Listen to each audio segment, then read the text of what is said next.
34 ساڵ بەسەر تاوانی کیمیابارانی هەڵەبجە تێدەپەڕێت. تا ئێستاش ڕێکارەکانی بە پارێزگابوونی هەڵەبجە تەواو نەکراوە. هاوکات قەرەبووی قوربانیەکانیش نەکراوەتەوە. هەروەها بەشێکی زۆری منداڵەکانی ئەو تاوانە کە لە دایک و باوک و خانەوادەکانیان دابڕاون چارەنووسیان نادیارە و نەدۆزراونەتەوە. یەکێکیش لەو منداڵانە لە هەڵەبجە داواکارە لێپرساوانی هەڵەبجە بە جددی کار لەسەر دۆسیەکەی بکەن بۆ ئاشکرابوونی چارەنووسی خێزانەکەی. من بە ناوێکە ژیم ناوی خۆم نییە، ئەمەمان شێتێکە بۆ دۆزینەوەی کە سوکارەکەم لە هەڵەبجە لە 1986 لە دایک بوومە. لە کاتی کارەساتەکەی هەڵەبجەیە جوندێکی عێراقی من هەڵەگرێت و ئەمباتە شاری بەغداد تسلیمی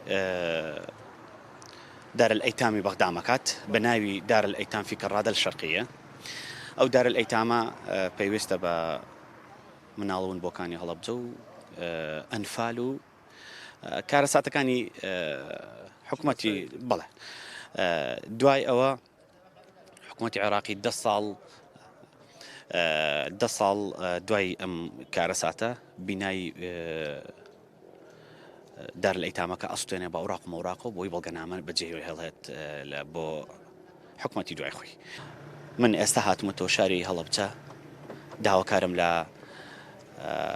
بەرپرسانی هەڵەبجە کاری جدی بکەن بۆم کەیسەی من لەبەرەوەی برینی هەڵەبجە، لەبەرەوەی زامی هەڵەبجە، لەبەرەوەی خەمی هەڵەبجە خەمێکی هەرە گەورەیە لە کوردستان. ئازاد تۆفیق پارێزگاری هەڵەبجە لە 34مین ساڵیادی کیمیابارانی هەڵەبجە داوای لە حکوومەتی هەرێمی کوردستان کرد زیاتر بەدەم داواکاریەکانی خەڵکی هەڵەبجەوە بچێت و ڕێکارە یاساییەکان بۆ بە پارێزگابوونی هەڵەبجە بخاتە بواری جێبەجێکردنەوە.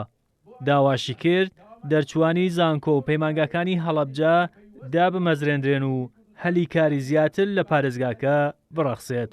داوامان لەوەیە ئەو ڕێکارە یاسایانەی کە پەیوەستن بە حکوومەتی هەرێمی کوردستان بۆ پارێزگابوونی بە زووترین کات بێتە بواری جێبەجێکردن. و داوامان لە حکوومەتی هەرێمی کوردستان هەیە بە هاوکاری لەگەڵ حکوومەتی عێراقی فیدراڵ کەیسی بە پارێزگابوونی هەڵەبجە بە تەواوی بەرجەستە ببێ. هەڵەبجە بە بڕیارێک بۆ بە پارێزگا کە ئیسیستای بۆ کراوە کە ئەمە جێی تەقدیرە بۆ حکوومەتی هەرێمی کوردستان و بۆ سەرجەم کابینەکان. بەڵام پێویستە ئەم هەڵەبجەیە لە باتی ئەوەی دانیشین بە دیار میلاکە کۆنەکەمانەوە کە 100 کەس یا 200 کەس بووە پێویستە لا لە دەرچوانی پەیمانگا، دەرچوانی ناوەندی، ئامادەیی، زانکۆ و بگرە چەندین کەسمان ماستەری هەیە لەم شارە تاکو ئێستاچێ نەدامەزراون نەگرێ بەستیان بۆ کراوە. لەلایەکی ترەوە بەکر حەمە سدیق پارێزەری دۆسیەی قوربانیانی کیمیابارانی هەڵەبجە ڕایگەیاند تا ئێستا حکوومەتی عێراق هیچ بڕیارێکی لە پێناو قەرەبووکردنەوەی قوربانیانی ئەو تاوانە نەداوە. بۆیە دەبێت حکوومەتی هەرێمی کوردستان گوشار دروست بکات و ئەو بابەتە بجوڵێنێت بۆ ئەوەی بخرێتە ناو بودجەی عێراقەوە و لەو ڕێگەیەوە قەرەبوو بکرێنەوە. چەند قەرارێک دەچوو چەند بڕیارێک دەچوو لە بڵین چەند یاسایەک دەچوو لە پەرلەمانی عێراق ئەو یاسایانە حەق بە هەڵەبجەیەکان و حەق بە هەموو لێکەوتووەک ئەیە کە لە بڕاتە بەردەم ئەو ئەستاتانە و داوای تەویزاتی خۆی بکەوە. بەڵام حکوومەتی عێراقی تا ئێستاکە بۆ هاوڵاتی کورد هیچ معاملەیەکی نەکردووە.